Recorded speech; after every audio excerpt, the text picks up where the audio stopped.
Princess Charlotte and Prince Louis will have a much less royal experience when their grandfather Prince Charles takes the throne, a royal expert has claimed.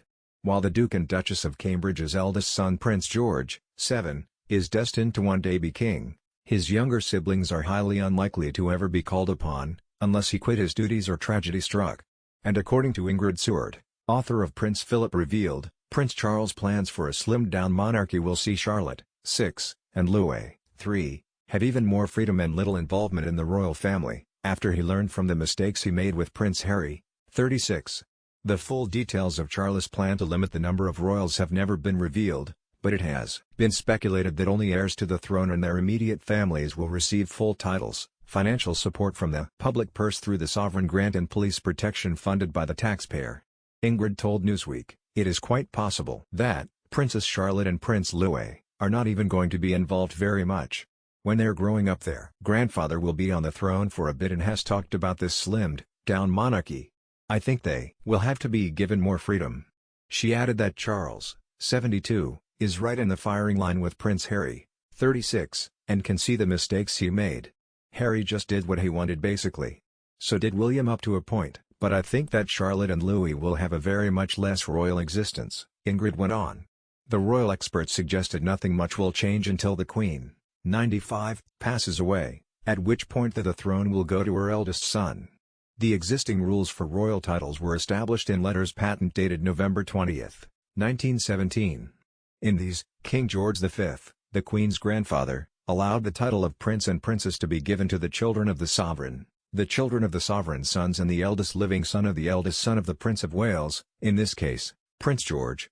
Princess Charlotte and Prince Louis received their titles not by right but as gifts of the Queen, who issued new letters patent to that effect in 2013. Similarly, when King Charles will have the power to change George versus letters patent how he sees fit, and so streamline the firm. An insider said previously, Charles has never made any secret of the fact that he wants a slimmed-down monarchy when he becomes king. He realizes that the public don't want to pay for a huge monarchy and, as he said, the balcony at Buckingham Palace would probably collapse. Even now, not all grandchildren of the Queen are titled Prince or Princess. Because she is a daughter, not a son, of the sovereign, Princess Anne's children had no automatic right to the title, but out of choice she also declined lesser titles for her children Peter and Zara. The Queen's youngest son, Prince Edward, thought it prudent not to name his daughter and son as Princess and Prince. Instead, they are titled Lady and Viscount respectively. The Prince of Wales and his younger brother Prince Andrew have already been at loggerheads about what security the Duke of York's daughters, Princesses Beatrice and Eugenie, should receive in future. Charles has also made it clear that Prince Harry and Meghan Markle's son Archie, too, will have no place among frontline royals, a revelation made by royal biographer Robert Lacey in his recently revised book Battle of the Brothers. In it, he wrote of the Prince of Wales' plan, "This was Prince Charles' special crusade. In an age of slimming, the future monarch wanted to slim down the House of Windsor. Charles' idea was to reduce the public face of the monarchy to just the sovereign and their consort, plus those children and grandchildren who are directly in the senior bloodline, with no more uncles and cousins to be reckoned up by the dozen, no more aunts." He added, Charles felt that his brothers Andrew and Edward should step back. As part of the slimming process, an argument he lost. The decision to deny Archie his prince title is believed to have incensed the Sussexes and potentially prompted the series of bitter accusations the couple leveled at him and the firm from across the Atlantic earlier this year. A grandchild of the sovereign has long had the right to be a prince, but Charles is determined to limit the number of key royals, believing the public does not wish to pay for an ever-expanding monarchy. Charles has told the Sussexes that he will change key legal documents to ensure that Archie cannot get the title he would once have inherited by right, according to a source close to the couple. The loss will be all the more galling as the Sussexes have made a point of refusing to use another, lesser title for their son, who is technically the Earl of Dumbarton. They took that decision safe in the knowledge that Archie would become a prince in due course. Or so they thought. Earlier this year, a source close to the Sussexes confirmed they did indeed expect Archie to be named a prince when Charles, Archie's grandfather, acceded to the throne.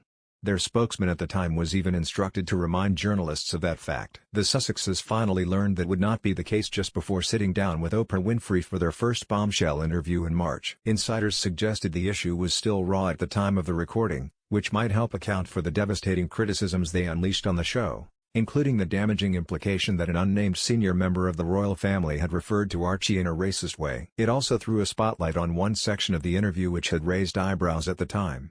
Speaking to Oprah, Meghan recalled how, when she had been pregnant, they, the royal family, were saying they didn't want him to be a prince or a princess. She continued, "You know, the other piece of that convention is, Teresa convention, I forget if it was George V or George VI convention, that when you're the grandchild of the monarch, so when Harry's dad becomes king, automatically Archie and our next baby would become prince or princess, or whatever they were going to be. But also it's not their right to take it away."